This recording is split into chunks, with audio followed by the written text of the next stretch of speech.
This is Filipino Week 4.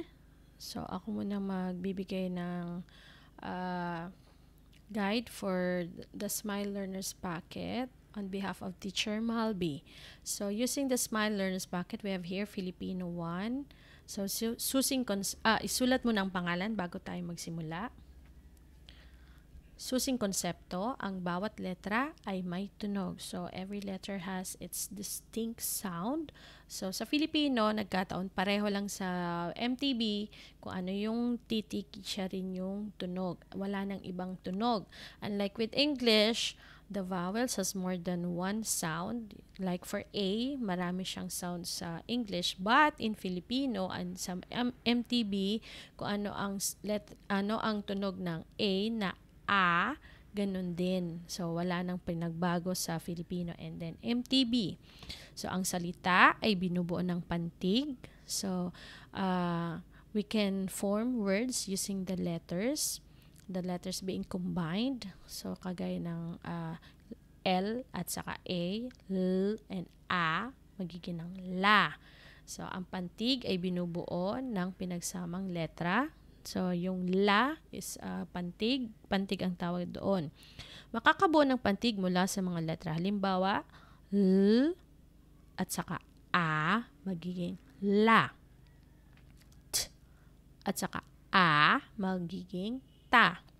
Makakabuo ng salita mula sa pantig. So, halimbawa, paano ba makakabuo ng salita? So, mga pantig na la at saka ta, kapag pinagsama ay lata.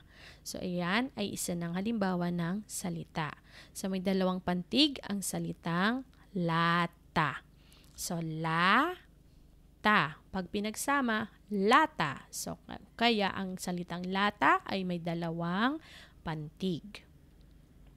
Kasanayan sa pampagkatuto, sa gawaing pampagkatutong ito, inaasahan na nakikilala mo ang mga tunog na bumubuo sa pantig ng mga salita at nabibilang ang pantig sa isang salita. Mga gawain sa pagkatuto, gawain 1, isulat mo sa mga guhit ang mga letra na bumubuo sa isang salita. Patunugin mo ang bawat letra. So, dahil sa MTB at saka sa Filipino ay magkatulad din lang ang mga tunog, kaya ang ibig sabihin, ang bawat titik ay may tunog. So, ang gagawin, isusulat ito, hihiwa-hiwalin yung mga titik nito at saka isusulat sa patlang. Pagkatapos maisulat ang bawat titik, subukang itong patunogin. So, meron tayong laso, bag, bola, mesa, mata. So, tandaan, pagkatapos isulat ang bawat titik, patunugin o ibigay ang tunog nito. So, pause para matapos ang gawain 1. Susunod, gawain 2, basahin ang mga salita, isulat ng papantig ang mga pantig ng salita sa kahon. So, ang bawat salita ay nakasulat na din kasama ng larawan. Katulad nito, atis. So, paano ba maihiwalay ang pantig ng atis? So, merong a at saka tis. Ganun ang gagawin ninyo sa salitang puno, bahay, kalabasa at saka ibon. So, makikita nyo may mga agwat o spaces. So, ibig sabihin, yan ay pinaghiwalay na mga pantig. So, puno, bahay, kalabasa, ibon. So, pause para matapos din itong bahagi. Meron pa tayong number 5, puso.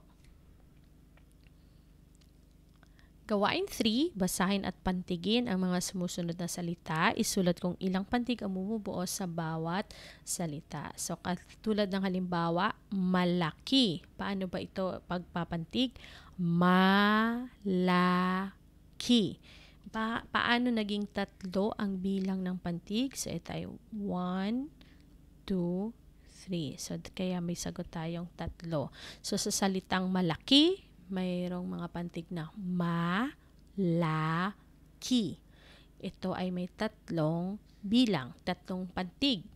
So, ganun ang gagawin nyo sa salitang masipag, pana, babae, prutas, at saka ibon. So, paano ba ang pagpapantig? Gagamit kayo ng ito dash para makita na nahihiwalay ang pantig. So, pause para matapos itong page 4. Gawain 4, isulat ang salita sa bawat larawan, isulat ang bilang ng pantig nito. Ngayon, larawan lamang ang naibigay, ikaw ang magbibigay ng salita para dito. So, katulad ng halimbawa, ito ay isang pusa. So, may larawan ng pusa. So, ibibigay ang pangalan, ito ay pusa, at bibilangin ang pantig. Paano nagkaroon ng dalawang pantig sa salitang pusa? So, pusa, pusa. So, may dalawang pantig. Kung magiging mas madali sa inyo, sabayan niyang palakpak. Pusa. So, two. So, we have 2 syllables o dalawang pantig. So, ito ay may mga larawan na nasa number 1 hanggang number 5. Isulat ng maayos, pati ang spelling. So, subukan na simulan sa maliit na titik kasi lahat naman yan ay mga common words o common nouns, mga karaniwang pangalan. At huwag kalimutan ang bilang ng pantig. Pause para matapos itong huling gawain. Okay, refleksyon, lagyan ng check kung paano ba, kumusta ba sa inyo itong aralin. So, natuto akong patunugin ang mga letra sa bawat pantig ng mga salita. Nagawa mo ba to? Lagyan ng check. Nabilang ko ang mga pantig sa bawat salita. Nagawa mo ba ito? Lagyan ng check. At nababasa mo ba ng tama ang mga salita na binubuo ng mga pantig? Kung oo, so ito ay may check. So, dyan nagtatapos ang sa Filipino. So, kahit tapos na itong aralin, subukan pa rin basahin ng paulit-ulit ang mga salitang nandito para masanay lalo sa Filipino. So, maraming salamat.